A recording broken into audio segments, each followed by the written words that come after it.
বিশ্ব champion Argentine খেলোয়াড়দের এমনিতেই আকাশ সমান চাহিদায় ইউরোপে।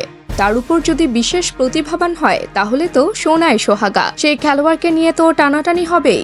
কোনো ক্লাব তাকে পেতে চাইবে, আবার কেউ বা তাকে বিক্রি করে নিজেদের আর্থিক অবস্থার উন্নতি ঘটাতে চাইবে।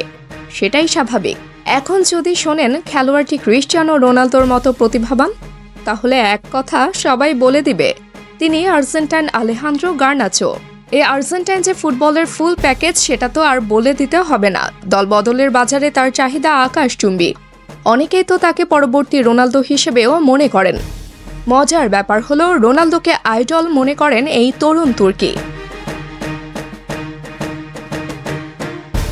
এই তো দুদিন আগ পর্যন্ত আলোচনায় ছিলেন কেবল নাপোলির নাম, তবে জানুয়ারির দল বদলের শেষ সময়টা জমিয়ে তাতে যুক্ত হয়েছে চেলসির নামও।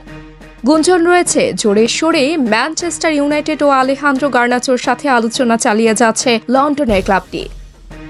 লড়াইয়ে পিছিয়ে পড়ার কারণেই কিনা নাপোলি প্রেসিডেন্ট প্রশ্ন তুলেছেন আর্জেন্টিনা ফরওয়ার্ডের গোল করার সামর্থ্য নিয়ে।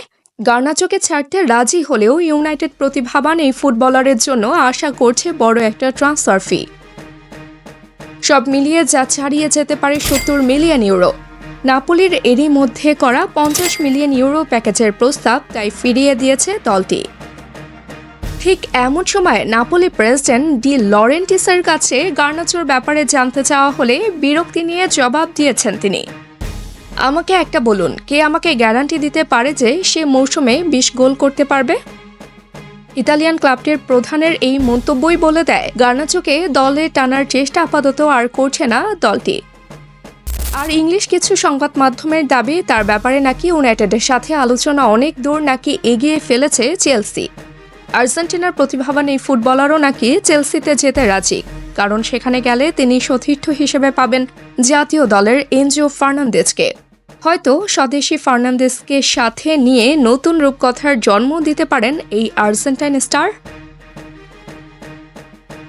তাবসুম হক, আনিকা, টিম স্পোর্টস।